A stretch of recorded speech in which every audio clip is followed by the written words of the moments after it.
बिस्मिल्लाहिर्रहमानिर्रहीम। मैं हूं मोहम्मद निसार बाजवा और आप देख रहे हैं साइंस वर्ल्ड।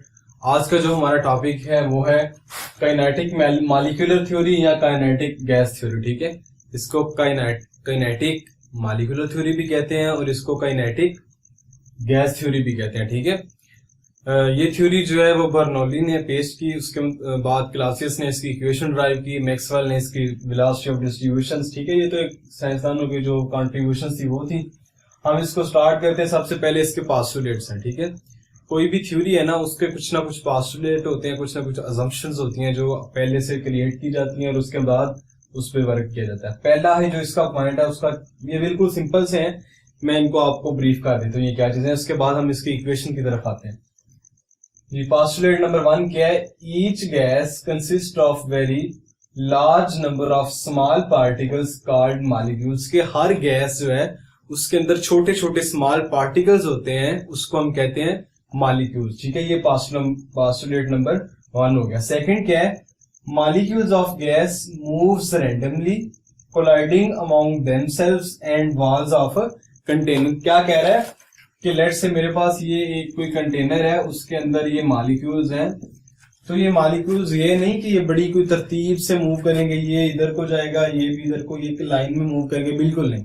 ये रैंडमली मूव करते हैं, कोई इधर को जा रहा है, कोई इधर को जा रहा है। आप ऐसे ही समझ लें एक रूम में कोई 10-12 बंदे बैठे हैं और उसमें अचानक कोई ना कोई कुलियन हो जाए, या आप कह लें एक्सप्लोजन हो जाए, तो क्या होगा? वो कोई तरतीब से चलेंगे, कोई इधर को भाग रहा होगा जान बचाने के लिए, कोई इधर को, कोई इधर को। ठीक है, तो ये भी सब ऐसे ही करते हैं, इनकी भी रैंडम मोशन होती है। ठीक है, अब ये क्या करते हैं? आपस में भी टकराते हैं। लेट्स से ये मेरे पास मॉलिक्यूल नंबर 1 है, ये मॉलिक्यूल नंबर 2 है, ये आपस में भी कोलाइड करेंगे। ये जो यहाँ पे कह रहा है कोलाइडिंग अमॉन्ग देमसेल्व्स, कि आपस में भी कोलाइड करेंगे, ये आपस में भी टकरा सकते हैं। और ये जो इसकी वाल्स है, ये वाली जो कंटेनर की वाल्स हैं, इनके साथ भी टकराएंगे। ठीक है, तो यही पास्टुलेट नंबर 2 में कह रहा है कि molecules of gas moves randomly move करते हैं इधर उधर, कोलाइडिंग अमॉन्ग देमसेल्व्स आपस में टकराते हैं, एंड वाल्स ऑफ कंटेनर, और जो कंटेनर की वाल्स हैं उनके साथ भी ये टकराते हैं। ठीक है, नंबर 3 पे गया, molecules have no forces of attraction. ये आपको याद हो, मैंने गैस की जो प्रॉपर्टीज पढ़ाई थी उसमें भी आपको बताया था कि जो हमारे पास आइडियल गैस की एक प्रॉपर्टी होती है उसमें कहते हैं have no forces of attraction. In actual होती तो है, ठीक है, कुछ ना कुछ फोर्सेस होती हैं, लेकिन हम क्या कह देते हैं, अज्यूम कर लेते हैं have no forces of attraction. Number 4 जो ये थोड़ा सा इंपॉर्टेंट और समझने वाला भी है, actual volume of molecule. Actual volume मैंने थोड़ा सा ऊपर लिखा हुआ, मिस हो गया। Actual volume of molecule is negligible as compared to the volume of gas। कह रहे गैस का जो वॉल्यूम है, ये जो मेरे पास वॉल्यूम है ना, ये जो मैंने सर्कल ड्रा किया, इस सर्कल को कहते हैं सर्कल ए। ये जो मैंने एक सर्कल ड्रा किया ना, ये गैस का वॉल्यूम है, इसके अंदर ये सारी गैस, ठीक है, ये गैस का वॉल्यूम है। इसके अंदर ये जो मॉलिक्यूल है ना, लेट्स से ये मॉलिक्यूल तो मैंने बड़ा ड्रा किया, ये मॉलिक्यूल ये है, ये जो मैंने डॉट लगाया है। ठीक है, तो उसके कहने का मतलब ये है कि ये जो मॉलिक्यूल है, ये वाला मॉलिक्यूल, ये जो मॉलिक्यूल है, इस मॉलिक्यूल का वॉल्यूम इस पूरे गैस के मुकाबले में बहुत नेग्लिजिबल है, मतलब बहुत थोड़ा है। आपके सामने है ना, मैंने तो चलिए ये तो एक आपको समझाने के लिए ड्रा किया ना कि ये एक डॉट है और उसके मुकाबले में इतना बड़ा दायरा है। ठीक है, तो हम कह देते हैं होता जरूर है वॉल्यूम, कुछ ना कुछ वॉल्यूम जरूर होता है, लेकिन नेग्लिजिबल का मतलब है कि उसको हम काउंट नहीं करते जब हम आइडियल सिचुएशन को डील कर रहे होते हैं। क्या कहते हैं? वॉल्यूम ऑफ मॉलिक्यूल, जो मॉलिक्यूल्स का वॉल्यूम है वो as compare to the whole volume negligible या बहुत कम होता है। क्लियर है? ठीक है, यहां तक समझ आ गई। अब आ जाए नंबर 5 पे। नंबर 5 पे हमारे पास क्या है? Motion imparted due to the gravity is negligible as compare to the collisions. ठीक है, अब देखेंगे मेरे पास ये जो एक पड़ा हुआ है, ये कंटेनर है। ठीक है, कोई मेरे पास एक कंटेनर है, उसमें मैंने ये गैस डाला हुआ, कोई भी चीज है उस पर ग्रेविटी इफेक्ट कर रही है। ये मार्कर है मेरे पास, मैंने छोड़ा, ये नीचे गिर गया। ये क्यों गिरा है? क्योंकि ग्रेविटी इसको अपनी तरफ पुल करती है। क्लियर है? अब ये जो मेरे पास लेट से ये ग्राउंड है, ये मैंने इसको जमीन पे रख दिया, इस पे रख दिया जमीन, इस कंटेनर को जमीन पे रख दिया। कुछ सिलेंडर है उसको मैंने जमीन पे रख दिया। अब ये वाला जो मॉलिक्यूल है, ये ऊपर है, तो जमीन की ग्रेविटी इसको नीचे को खींचेगी ना, तो इस मालिक्यूल को भी खींचेगी, इस मालिक्यूल को भी खींचेगी, ठीक है। तो ग्रेविटी जो है वो हमेशा डायरेक्टली प्रोपोर्शनल टू होती है मास के। आप मुझे बताएं कि एक जो खाली रैपर है, खाली रैपर पता ना, किसी भी चीज का, बिस्किट का रैपर ले लें, उसको छत से नीचे फेंके, और एक जो है आप कोई ईंट ले लें, उसको नीचे फेंके, पहले कौन सी चीज जल्दी नीचे आएगी? ईंट जल्दी आएगी। क्यों? क्योंकि उसका जो मैस है वो बहुत ज्यादा है एज कम्पेयर टू कोई रैपर जो आपने फेंका, वो तो शायद हवा में उड़ता रहे, लेकिन जो ईंट है वो बड़ी स्पीड से नीचे आ जाएगी। उसकी वजह क्या है? क्योंकि उसका जो मैस है वो बहुत ज्यादा है। अब यहाँ पे जो हमारे पास मॉलिक्यूल्स है, इनका मैस बहुत कम होता है मैस इनका। तो जितना मैस का काम है उसके ऊपर ग्रेविटी भी उतनी ही जो है वो एक्ट करेगी। तो ये चीज इसी में कह रहा है कि मोशन इम्पार्टेड, डेफिनेटली जब आप ग्रेविटी नीचे को इसको खींचेगी तो ये मूव करेगा, और उसको उसी मूव करने को हम मोशन कहते हैं। कहता है जो ग्रेविटी की वजह से मोशन है ना वो इज नेग्लिजिबल, वो बहुत कम है। क्यों कम है? क्योंकि उसका वॉल्यूम, उसका जो वॉल्यूम भी बहुत कम है, उसका मैस ही इतना कम है कि उस पर ग्रेविटी बहुत कम असर करती है, और उसको हम नेग्लेक्ट कर देते हैं as compare to the collisions. तो फिर ये कैसे मूव करते हैं? आपस में टकराते हैं। जब आपस में टकराते हैं, एक मॉलिक्यूल दूसरे को जो है वो रिपेल करता है, एक दूसरे को रिपेल करता है, तो इस तरह से ये मूव करते रहते हैं, रैंडमली मूव करते रहते हैं, ठीक है। ये था हमारे पास नंबर 5। नंबर 6 पे क्या है? वो नंबर 6 पे है kinetic energy is directly proportional to temperature. ये हम ड्राइव भी करेंगे, ये कैसे डायरेक्टली प्रोपोर्शनल है? Kinetic energy is directly proportional to temperature के। काइनेटिक एनर्जी जो है वो किसके डायरेक्टली प्रोपोर्शनल है? वो टेम्परेचर की काइनेटिक एनर्जी इसमें इक्वल होती है। Kinetic energy is equal to half mc²। Clear? c जो है इसमें वेलोसिटी होती है, हमें पता है c² is inverse directly proportional to temperature. Clear? मेरे पास देखें, लेट से मेरे पास ये एक कंटेनर है, उसमें मॉलिक्यूल है। अगर मैं इनका टेम्परेचर बढ़ाऊंगा तो ये तेजी से मूव करना स्टार्ट कर देंगे। क्या करेंगे? तेजी से मूव करेंगे, क्योंकि इनको मैं एनर्जी दूंगा तो ये जो मॉलिक्यूल्स है ये बड़ी तेजी से मूव करेंगे। जब इनकी वेलोसिटी बढ़ेगी तो इनका टेम्परेचर भी बढ़ेगा, क्योंकि temperature is the measure of average kinetic energy, ठीक है। जब टेम्परेचर बढ़ेगा तो डेफिनेटली काइनेटिक एनर्जी भी बढ़ेगी, और यहाँ पे वही चीज लिखी हुई है, kinetic energy is directly proportional to temperature, ठीक है। तो ये थी इसके पोस्टुलेट। उसके अलावा ये भी है कि इसकी कोलिजन जो है वो परफेक्टली इलास्टिक होती है, ठीक है। परफेक्टली इलास्टिक का मतलब ये है कि ये मॉलिक्यूल जब इससे टकराएगा या जाके कंटेनर की वॉल से टकराएगा तो वो अपनी कोई एनर्जी वेलोसिटी जो है वहां पे लूज नहीं करेगा। वो परफेक्टली इलास्टिक का मतलब क्या है कि उसकी काइनेटिक एनर्जी जो है वो कंजर्व रहेगी, वो उसी स्पीड से वापस भी आ जाएगा, ठीक है। तो उसको हम कहते हैं परफेक्टली इलास्टिक। तो ये तो पोस्टुलेट इसकी आवाज है, इसकी जो इक्वेशन है उसकी तरफ आ जाए कि वो इक्वेशन क्या है और उसमें पैरामीटर्स क्या है, ठीक है। उसको हम थोड़ा सा स्टडी करते हैं।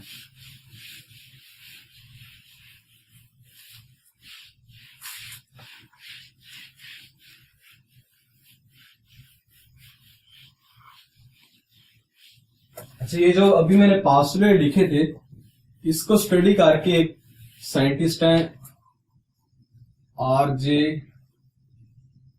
क्लासियस, ठीक है। इन्होंने क्या किया, इन्होंने इन पोस्टुलेट पे स्टडी की और वहां से एक इक्वेशन ड्राइव कर दी।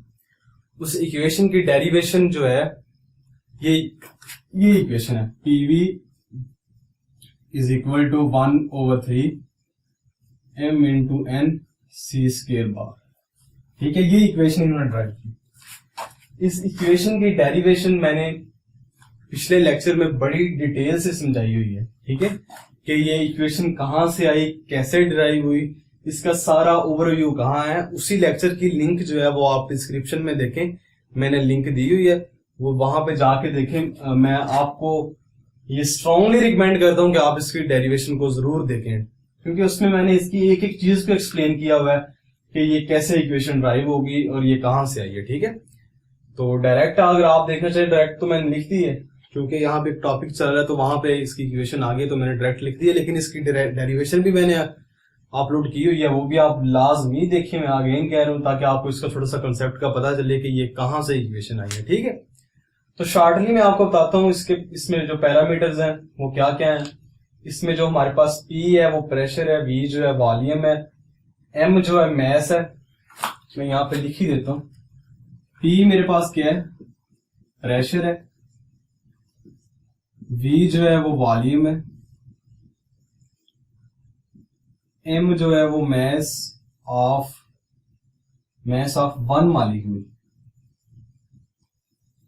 Mass of one molecule. ये याद रखना है, इसमें पैरामीटर्स में बच्चे बड़े कंफ्यूज हो जाते हैं।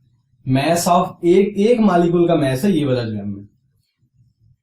और एन जो आपको नजर आ रहा है वो नंबर ऑफ मोल्स नहीं, वो number of molecules, number of molecules. Clear है? ये एम क्या है, मैस ऑफ वन मॉलिक्यूल, और ये जो मेरे पास एन है ये क्या है, number of molecules. C square bar जो आपको नजर आ रहा है इसको हम कहते हैं मीन स्क्वायर वेलोसिटी। ठीक है, मीन स्क्वायर वेलोसिटी कहते हैं इसको। ये मैं थोड़ा सा समझाता हूं कि मीन स्क्वायर वेलोसिटी क्या होती है। तो ये इक्वेशन है, इसमें ये पैरामीटर्स हैं। अब आ जाए यहाँ पे जो चीज एक समझने वाली है, बाकी तो सिंपल सी चीजें हैं। इक्वेशन लिखी हुई है, इसमें कुछ मेरे ख्याल में जो समझने वाली चीज है वो तो पिछले लेक्चर में जो इसकी डेरिवेशन है वही है। अब इसमें मीन स्क्वायर वेलोसिटी भी मैंने वहां पे भी एक्सप्लेन की हुई है, लेकिन यहाँ पे भी जो वहां वो लेक्चर नहीं देखना चाहते उनके लिए मैं थोड़ा सा यहाँ पे भी एक्सप्लेन कर देता हूँ कि ये मीन स्क्वायर वेलोसिटी क्या है। फॉर एग्जाम्पल मेरे पास ये एक कोई कंटेनर है, ये मेरे पास कोई कंटेनर है, इसमें ये मॉलिक्यूल्स हैं गैस के। ठीक है, अब देखिए एक मॉलिक्यूल ये है, एक ये है, इसमें ये सारे मॉलिक्यूल्स हैं। लेट्स से इसकी वेलोसिटी जो है वो C1 है। इसमें वेलोसिटी को C से शो किया हुआ है, V से नहीं किया। इसकी वेलोसिटी C2 है, इसकी वेलोसिटी C3 है, इसकी वेलोसिटी C4 है, इसी तरह C5 C6 इस तरह चलता जाएगा। ठीक है, अब किसी की वेलोसिटी ज्यादा होगी, किसी की कम होगी। ठीक है, तो हम क्या करते हैं, जब इस तरह का कोई सीन हो तो हम वहां पे एवरेज ले लेते हैं। ठीक है, अब एक क्लास है ना, एक क्लास का रिजल्ट आया, उसमें एक बच्चे का 100 आउट ऑफ 100 आ गई, एक के 90 आउट ऑफ 100 आ गए, के 50 आउट ऑफ 100 आ गए। इस तरह से वेरिएशन करते करते किसी का 30 आउट ऑफ 100 आ गए। तो हर एक के डिफरेंट मार्क्स आते। तो अगर आपसे कोई पूछे कि जी एवरेज मार्क्स क्या है, क्लास के एवरेज मार्क्स क्या हैं, तो आप क्या करेंगे, सबके मार्क्स को आप ऐड करेंगे और नंबर पे डिवाइड कर देंगे, आपके पास एवरेज आ जाएगी। क्लियर है? ठीक है, तो ये मेरे पास क्या है, C1 C2 C3। तो मैं क्या करता हूं, सबको ऐड करता हूं, C1 plus C2 plus C3, ये चलते चलते Cn तक पहुंच गई, डिवाइडेड बाय Cn तक डिवाइडेड बाय n, जितने टोटल नंबर ऑफ ये मॉलिक्यूल है। मॉलिक्यूल नंबर 1 की C1 वेलोसिटी होगी, मॉलिक्यूल नंबर 2 की C2 वेलोसिटी होगी, मॉलिक्यूल नंबर 3 की C3 वेलोसिटी होगी, और मॉलिक्यूल नंबर n की Cn वेलोसिटी होगी। टोटल नंबर ऑफ मॉलिक्यूल्स कितने हैं, n है।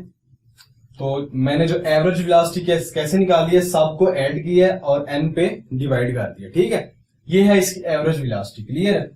अगर इसका मैं स्केयर लूं, C1 का स्केयर, C2 का स्केयर, C3 का स्केयर, C4 का स्केयर, तो यहां पे भी स्केयर आ जाएगा। ठीक है, यहां पे भी क्या आ जाएगा, स्क्वायर आ जाएगा। क्लियर है? सॉरी, ये तो n ही रहेगा, तो ये स्क्वायर आ गया। तो इसको हम कहते हैं मीन स्क्वायर वेलोसिटी। इसके ऊपर बार जो है वो मीन को शेयर करता है, मीन स्क्वायर वेलोसिटी। मीन कहते हैं एवरेज को, मीन एवरेज को। स्क्वायर क्योंकि इसके स्क्वायर हो गया, वेलोसिटी चूंकि ये वेलोसिटी। क्लियर? इसको हम क्या कहते हैं, मीन स्क्वायर वेलोसिटी। अगर मैं इसका अंडर रूट लूं दोनों साइड पे, इस साइड पे भी इसका अंडर रूट, ये स्क्वायर स्क्वायर कैंसिल हो जाएगा, तो इस साइड पे क्या आ जाएगा, अकेला क्या आ जाएगा, सी आ जाएगा, CRMS, CRMS। तो CRMS मेरे पास क्या होता है, रूट R से रूट, M से mean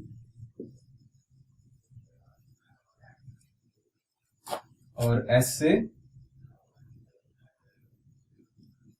root mean square velocity, S square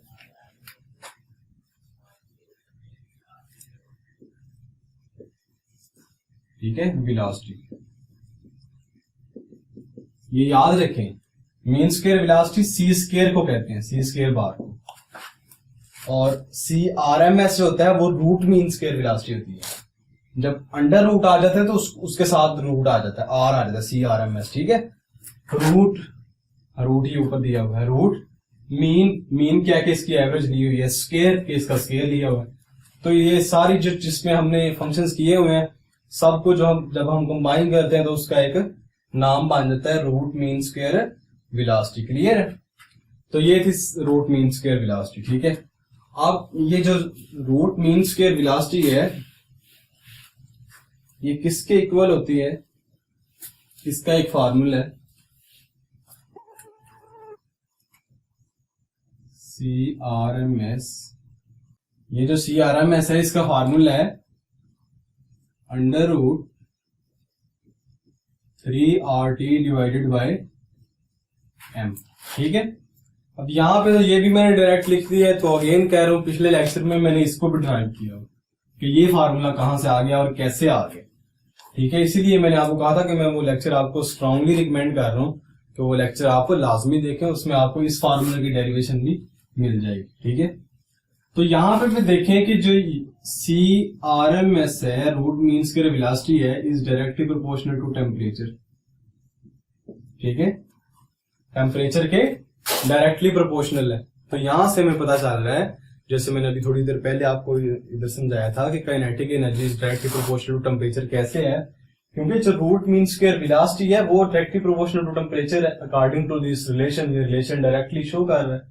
तो जब इसकी रूट मीन स्क्वायर वेलोसिटी ज्यादा होगी तो इसकी kinetic energy, definitely kinetic energy is directly proportional to velocity. तो वहां से हमें पता चल जाएगा कि जो इसका हमने पास्टुलेट पढ़ा था वो यहां से भी वेरीफाई हो गया कि जो काइनेटिक एनर्जी है वो टेम्परेचर के डायरेक्टली प्रोपोर्शनल होती है ठीक है। तो यहां से ये थी काइनेटिक मॉलिक्यूलर थ्योरी। उसका एक मैंने आपको इक्वेशन लिखी, उस इक्वेशन में जो पैरामीटर्स थे उनका बताया कि वो क्या है। उसमें मीन स्क्वायर वेलोसिटी एक चीज समझने वाली थी वो बताइए आपको। उसके बाद ये रूट मीन स्क्वायर वेलोसिटी का जो एक हमारे पास एक रिलेशन है वो मैंने आपको बताया। अगर आपको मैं क्वेश्चन यहां से पूछ रहा हूं,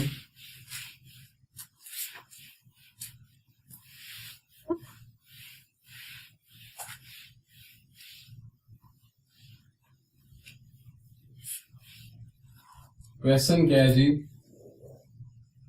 क्वेश्चन ये है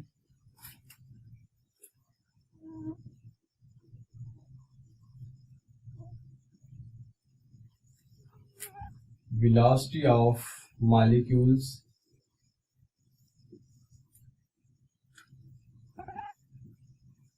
higher for नंबर 1 पे है CO2, नंबर 2 पे है NH3, नंबर 3 पे है CH4, नंबर 4 पे है हीलियम। ये 4 ऑप्शन है। 4 ऑप्शन में पूछा उसने क्या है कि इनमें कौन से गैस के मॉलिक्यूल्स की जो वेलोसिटी है रूट मीन स्क्वायर वेलोसिटी जो है वो ज्यादा होगी। तो आप सोचे थोड़ा सा किसकी ज्यादा होगी। यहां से देखें, root mean square velocity is inversely proportional to molar mass. इसका मोलर मैस निकालें, जिसका मोलर मैस सबसे कम होगा उनके मॉलिक्यूल्स की वेलोसिटी सबसे ज्यादा होगी।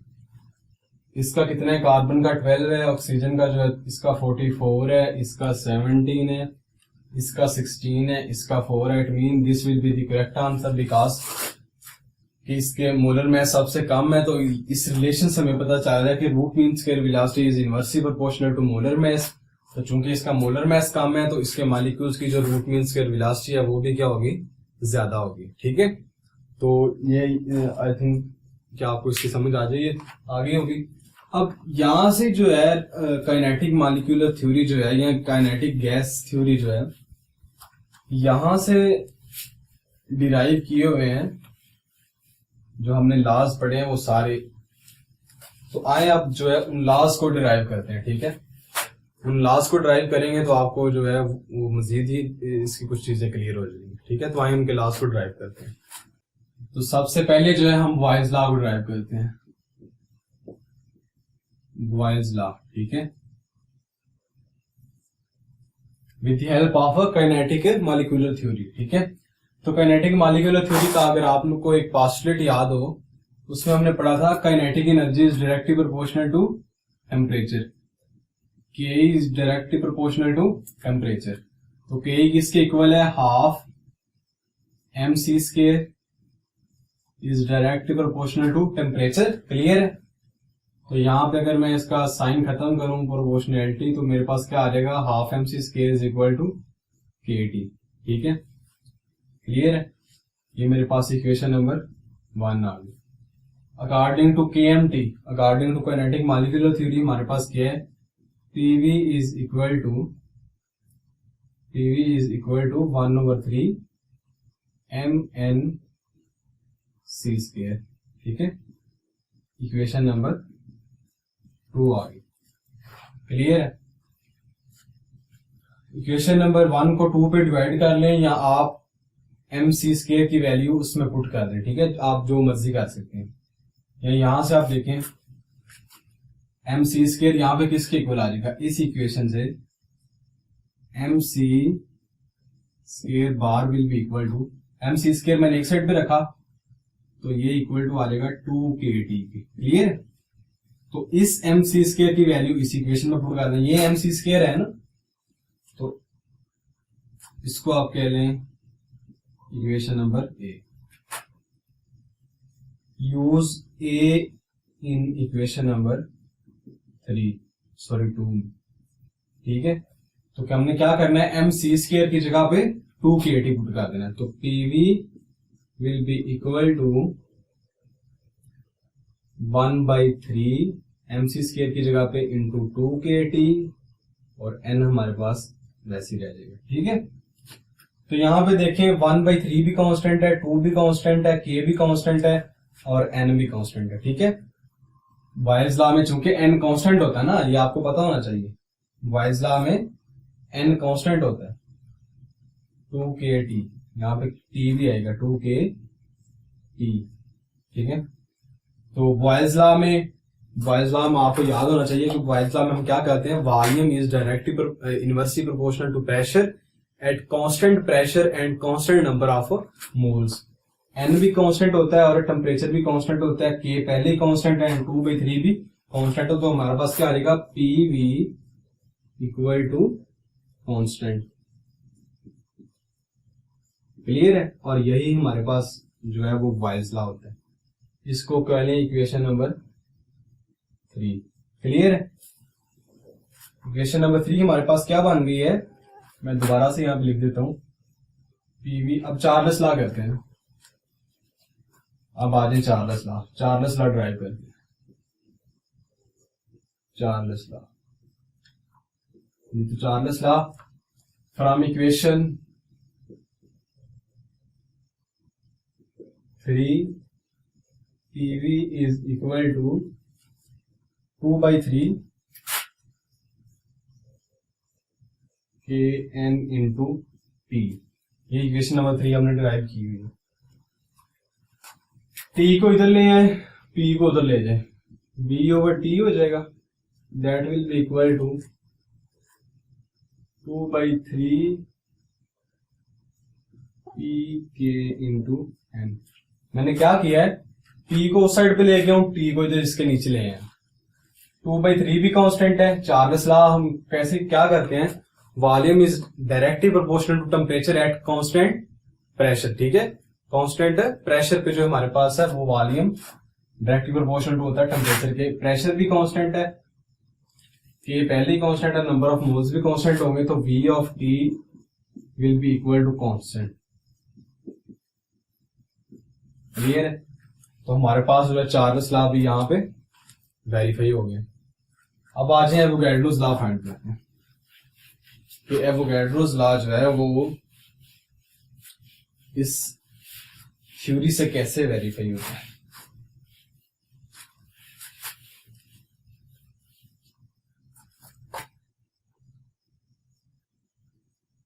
KMT। अब हम कौन सा कर रहे हैं, Avogadro's law.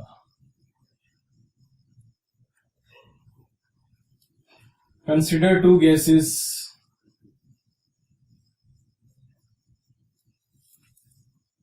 Gases one and to.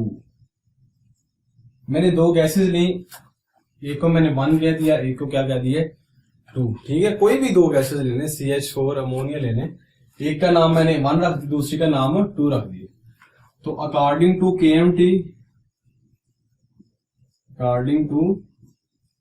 KMT kinetic molecular theory, PV is equal to M1 N1 C1 का स्क्वायर। क्लियर, ये होगी हमारे पास 1। 2 के लिए क्या होगी, PV is equal to M2 N2 C2 का स्क्वायर। क्लियर, इसको कह लें 2। ठीक है, प्रेशर और वॉल्यूम जो है वो हमने दोनों में सेम सेम लेना है। क्लियर, अगर इन दोनों को आप कंपेयर करें, कंपेयरिंग 1 एंड 2, तो क्या होगा, M1 N1 C1 का square will be equal to M2 N2 C2 का स्क्वायर। क्लियर, ये हमारे पास एक इक्वेशन बन गई, इसको आप इक्वेशन नंबर 3 कहें। क्लियर, मैंने क्या किया, सिंपल, अभी तक कोई मुश्किल चीज नहीं है। पहले मैंने गैस नंबर 1 की इक्वेशन लिखी, गैस नंबर 2 की इक्वेशन लिखी, दोनों को कंपेयर किया तो मेरे पास एक तीसरी इक्वेशन आ गई। ठीक है, अगर इनकी मैं काइनेटिक एनर्जीज की इक्वेशन लिखूं एट सेम टेम्परेचर, अगर ये सेम टेम्परेचर पे हैं, सेम प्रेशर पे हैं, सेम वॉल्यूम पे हैं, तो इनकी काइनेटिक एनर्जी भी क्या होगी, सेम होगी। तो वो क्या होगी, kinetic energy for one molecule equal to होता है M1 C1 का square will be equal to half M2 C2 का स्क्वायर। ठीक है, क्योंकि मैंने कहा कि सेम टेम्परेचर है, तो सेम टेम्परेचर पे दोनों की काइनेटिक एनर्जीज भी, गैस 1 और गैस 2 की काइनेटिक एनर्जी भी क्या होगी, सेम होगी। तो दोनों तरफ से हाफ हाफ कैंसिल हो जाएंगे। तो ये मेरे पास जो है इक्वेशन नंबर 4 आ जाएगी। क्लियर है, इक्वेशन नंबर 4 आ जाएगी। आपने क्या करना है, इक्वेशन नंबर 3 को डिवाइड करना है इक्वेशन नंबर 4 पे। ये इक्वेशन नंबर 3 है, वो इक्वेशन नंबर 4 है।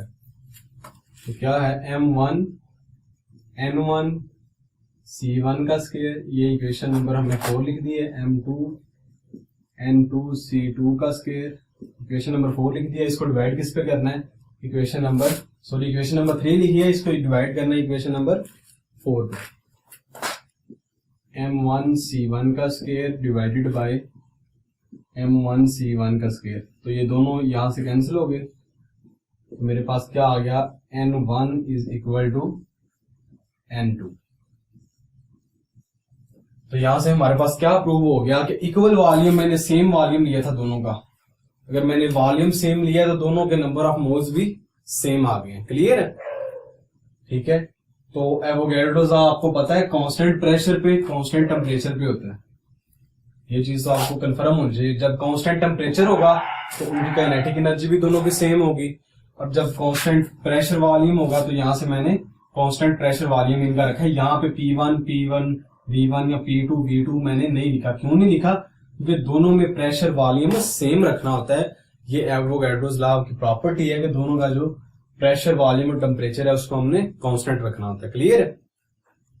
तो जब मैंने वॉल्यूम को कांस्टेंट रखा, वॉल्यूम जब उनका सेम है तो उनके नंबर ऑफ मोल्स भी सेम आ गए। Equal volumes of all the gases, यही तो स्टेटमेंट है ना एवोगैड्रोस लॉ की।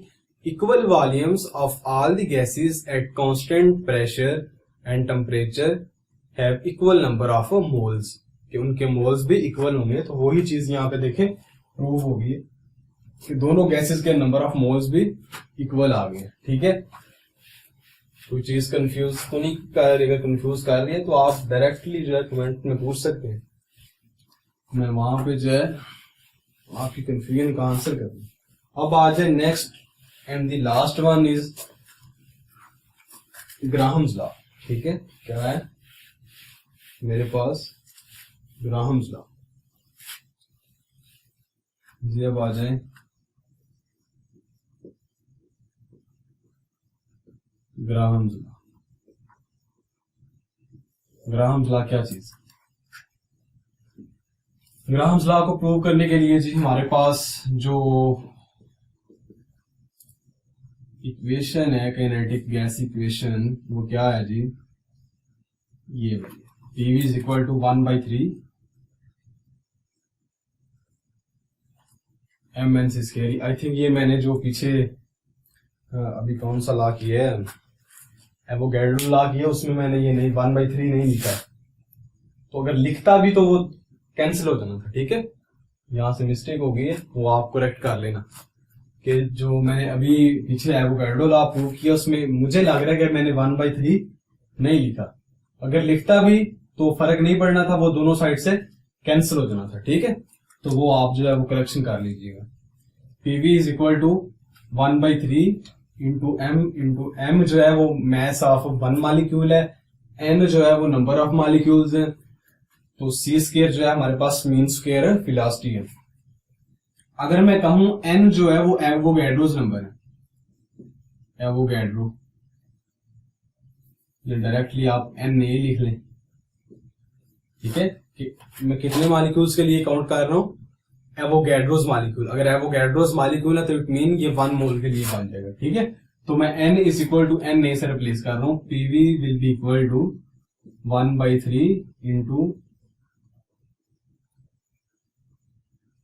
m इंटू एन ए, बाकी सारा कुछ वैसे रहने दें। ठीक है, तो हमें पता है mass multiply by N A equal to होता है m into N A equal to होता है मोलर मैस के। क्लियर है, ये चीज आपको पता होना चाहिए। तो अगर मैं ये वैल्यूज इक्वेशन में पुट करूं तो मेरे पास क्या बनेगा? PV is equal to 1/3 into molar mass into C square.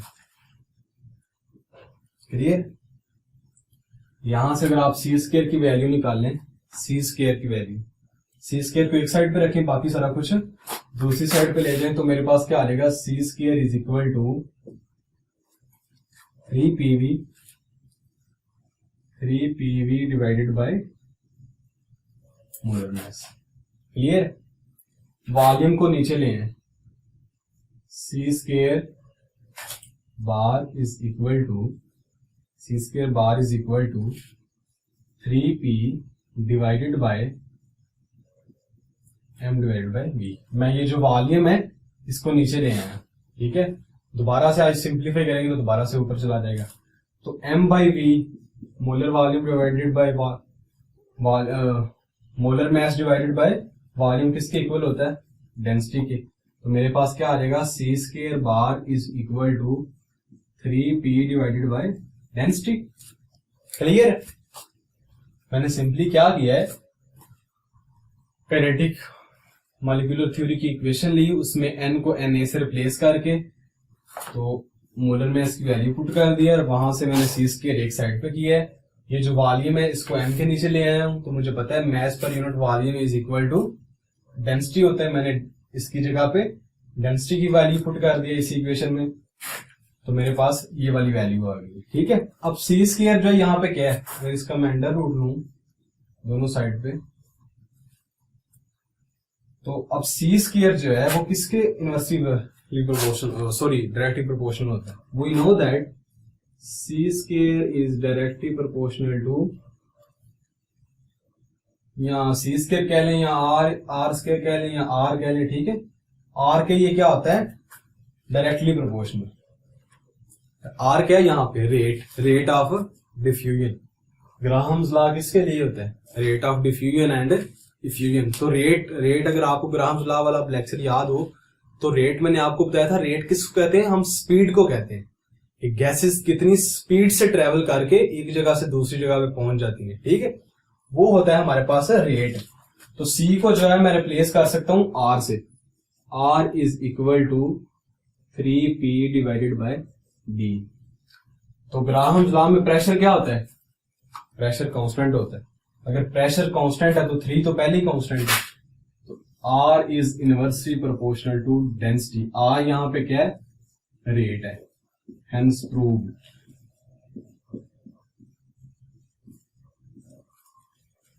Clear हो गया यहाँ पे?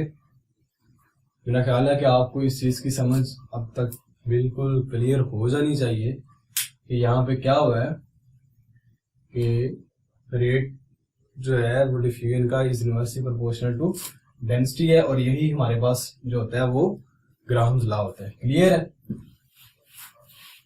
यहां तक जो चीजें हैं वो आई होप कि आपको वो चीजें क्लियर हो जानी चाहिए और हो भी गई होंगी। ठीक है, अब लास्ट जो इसकी चीज रह गई है, एक लास्ट थिंग, वो यही चीज है जो हमने पोस्टुलेट पढ़ा था कि kinetic energy is directly proportional to temperature. ठीक है, तो उसको आप देखें प्रूव कर दिया कि वो कैसे। तो जब भी मैं इरेज करता हूँ साथ ये भी इरेज हो जाता है। अच्छा, हमें पता है kinetic energy for one molecule is equal to, इसको ई के से भी शो किया गया बुक में। ठीक है, तो आप ई के ही लिखिए, बजाय इसके ये ना हो आप कंफ्यूज ही हो जाए। E K is equal to half MC square. ठीक है, कि एक मॉलिक्यूल के लिए जो हमारे पास काइनेटिक एनर्जी होती है वो इसके इक्वल होती है। तो एक मॉलिक्यूल के जो हमारे पास काइनेटिक एनर्जी है वो half MC square according to KMT 1/3 into MC square into N। ठीक है, यही है ना, ये अकॉर्डिंग टू KMT। अगर इस इक्वेशन से मैं देखूं तो इस इक्वेशन से MC square bar will be equal to, ये 2 को उस साइड पे ले जाएं, 2 इंटू EK आ जाएगा। ठीक है, इस MC स्क्वायर की इसको कह लें इक्वेशन नंबर 1, इसको कह लें equation number 2। Use 1 into MC square की वैल्यू यहां पे पुट कर दें तो हमारे पास क्या आ जाएगा? PV is equal to 1/3 into 2EK into N। ठीक है, PV is equal to 2/3 into EK into N। ठीक है, N यहां पे क्या है? Number of molecules. तो अगर मैं इसको E के लिए अलहदा करूं, E के लिए अलहदा करूं, E के को एक साइड पे रखें, बाकी सारी चीजें दूसरी साइड पे ले जाएं, तो E के किसके इक्वल आ जाएगा? E K will be equal to 3PV 3/2 into PV into N। ठीक है, N अगर आप एक मॉलिक्यूल के लिए लेंगे, मैंने काइनेटिक एनर्जी एक के लिए यूज की है, तो ये जो है ये 1 हो जाएगा। ठीक है, तो मेरे पास ये किसके इक्वल आ गई? 3/2 into PV। According to general gas equation we know that PV is equal to nRT। Clear है? और अगर हमारे पास नंबर ऑफ मोल 1 हो तो PV is equal to RT हो जाता है। ऐसे ही ये इक्वेशन नंबर मैंने 2, इसको कह लें 3, जिसको कह लें 4। तो आपने क्या करना है? Use 4 in 3। PV is equal, PV की जगह पे RT पुट कर दें तो हमारे पास kinetic energy is equal to 3/2 into RT आ जाएगा। क्लियर है? 3/2 इंटू RT। तो यहां से जो हमारे पास एक पोस्टुलेट था, काइनेटिक एनर्जी डायरेक्टली प्रोपोर्शनल किसके होती है? टेम्परेचर के। तो यहां पे देखें वो प्रूव हो रहा है। R तो कांस्टेंट है, 3/2 भी कांस्टेंट है, तो E K kinetic energy is directly proportional to किसके आ रही है? टेम्परेचर के। कि जितनी किसी चीज की टेम्परेचर ज्यादा होगा उतना ही उसका जो काइनेटिक एनर्जी है वो भी ज्यादा होगी, ठीक है। तो यहाँ पे हमारे पास ई के किसके इक्वल आ गया है, E K is equal to 3/2 into R into T, ठीक है। तो अगर इसको मैं एवोगैड्रोस नंबर पे निकालना हो, ठीक है, एवोगैड्रोस नंबर के लिए, तो मेरे पास क्या होगा कि मैं इसको एवोगैड्रो नंबर पे डिवाइड कर दूंगा। 3/2 into R divided by N A into T, यहाँ पे क्या रहेगा, ये यहां तक इक्वेशन फाइनल होगी, ये इक्वेशन फाइनल है। ये उसकी आगे नेक्स्ट थोड़ी सी सिंप्लीफाई की है कि अगर मैंने एवोगैड्रोस नंबर एक मॉलिक्यूल के लिए निकाली, ये एक मोल के लिए है ना, यहाँ पे देखें मैं n is equal to 1 put करके ये निकाली है, क्लियर है। नंबर ऑफ मोल कितने मैंने किए हैं, 1 किए हैं। तो अगर मैंने एक मॉलिक्यूल की काइनेटिक एनर्जी निकालनी है तो वो किसके इक्वल आएगी, E K is equal to 3/2 into R divided by N ए।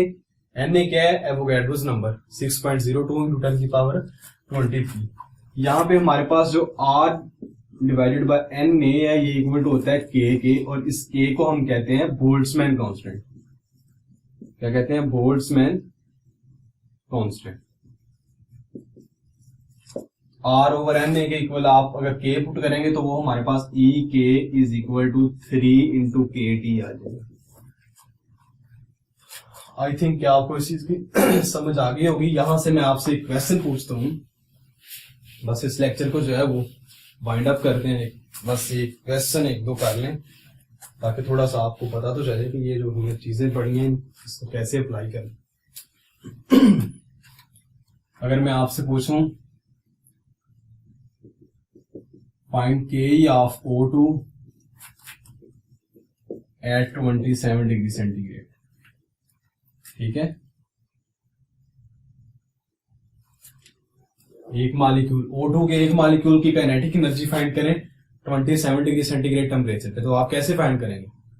हमें पता है kinetic energy is equal to 3/2 into R T. ये है एक मोल के लिए। अगर मैंने एक मॉलिक्यूल के लिए फाइंड करनी हो तो उसके पास रिलेशन मेरे पास ये है R divided by N A, ठीक है। तो मैंने सिंपली क्या करना है, 3/2 आर की वैल्यू, चूंकि ये एनर्जी है काइनेटिक एनर्जी, तो इसमें आप जो है 8.1 वाला जो है वो एनर्जी वाला जूल वाला जो है आर पुट करें। 8.1 मुझे कंफर्म नहीं है, 8.1 समथिंग होगा। 6.02 इंटू 10 की पावर 23। टेम्परेचर कितना है, 27 डिग्री सेंटीग्रेड है। इसको केल्विन में कन्वर्ट करें तो ये मल्टीप्लाई बाय 300 हो जाएगा। तो यहां से आपके पास इसकी काइनेटिक एनर्जी आ जाएगी, क्लियर है। तो इस तरह से क्वेश्चन आ सकता है कि आप किसी भी चीज की जो है वो काइनेटिक एनर्जी अगर फाइंड करनी हो तो फाइंड कर सकते हैं। आई थिंक कि आपको ये जो लेक्चर है ये क्लियर हो गया होगा। इसमें अगर आपको कोई कंफ्यूजन हो तो आप कमेंट बॉक्स में पूछ सकते हैं।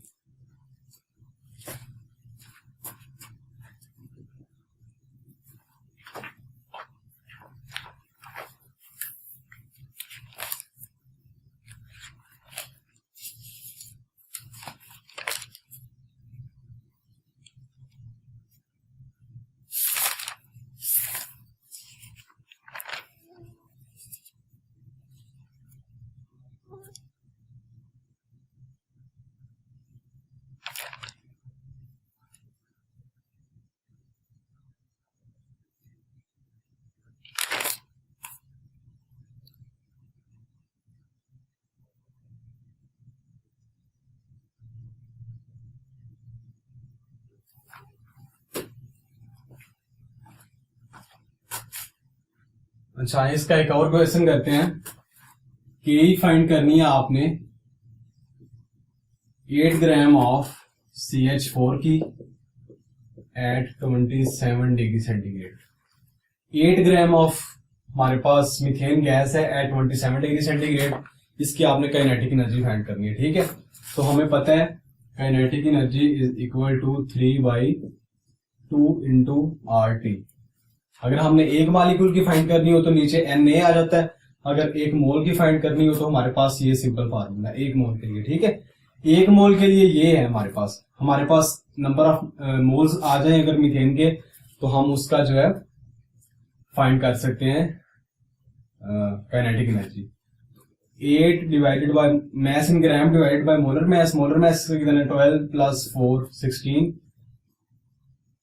तो ये हमारे पास आ जाएगा 0.5। ठीक है, 1 मोल के लिए ये है तो 0.5 मोल, आप इसको 0.5 से मल्टीप्लाई करेंगे।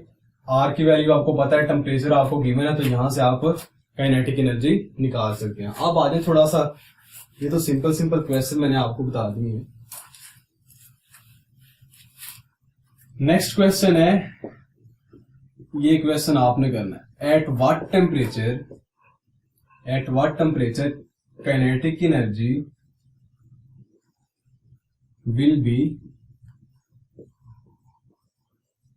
half of its value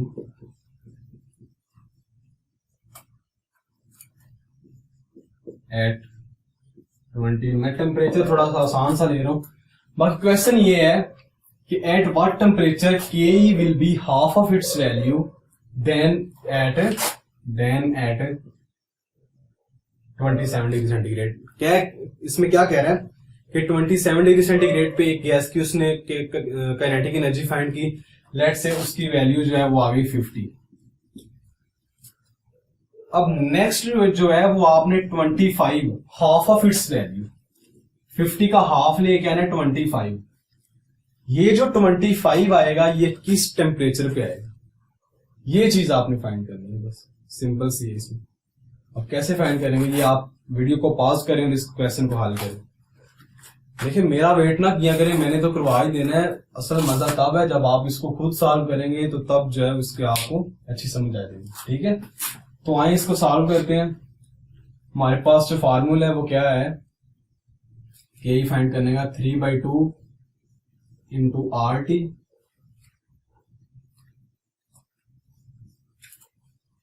दूसरा फार्मूला 3/2 इंटू RT। दोनों को कंपेयर करते हैं ना। एक टेम्परेचर लेट से ये जो मेरे पास 327 को मैंने कन्वर्ट कर दिया ना 300, इसका हमने हाफ लेके आना है, काइनेटिक एनर्जी का हाफ लेके आना ना। कहते हैं 27 पे आपने काइनेटिक एनर्जी फाइंड की, वो 50 है, उस 50 का आपने हाफ करना है। तो ये मैंने 300 डिग्री सेंटीग्रेड पे जो काइनेटिक एनर्जी फाइंड की उसका मैंने हाफ कर दिया। ठीक है, अब 2, ये जो 2 है 3/2 इंटू ये 150 हो जाएगा, और यहां पे भी क्या है, यहां पे 2 ही है, तो ये 2 यहां से कैंसिल हो जाएगा। 75 को आप 3 से मल्टीप्लाई करें तो यहां पे आ जाएगा 3 से अगर आप इसको मल्टीप्लाई करें तो ये बन जाएगा 225 इंटू आर से कैंसिल हो जाएगा। ठीक है, तो यहाँ पे क्या आ जाएगा 3/2, वैसे यहाँ से 3/2 भी यहाँ से कैंसिल हो जाएगा, तो यहाँ पे टी एक बच गया। ठीक है, आर से कैंसिल हो चुका है ऊपर ही, तो इस 2 को उधर इससे जाकर मल्टीप्लाई करें, 3 से डिवाइड करें तो आपके पास टेम्परेचर की वैल्यू आ जाएगी। ठीक है, तो ये थोड़े से ट्रिकी क्वेश्चन होते हैं। मैंने सिंपल क्या किया है कि इस टेम्परेचर पे जो वैल्यू आई उसको हाफ करके टेम्परेचर 3/2 आर और यहाँ पे भी 3/2 आर, ये दोनों कैंसिल हो जाएंगे, अकेला टेम्परेचर यहाँ पे बचेगा। आप सिंप्लीफाई करें तो आपके पास इसकी वैल्यू आ जाएगी। क्लियर है? मुझे लग रहा है कि आपको इंशाल्लाह ये जो लेक्चर है वो बिल्कुल क्लियर समझ आ जाएगा। बस आपने थोड़ी सी इस पे मेहनत करके इसको थोड़ा सा समझना जरूर है।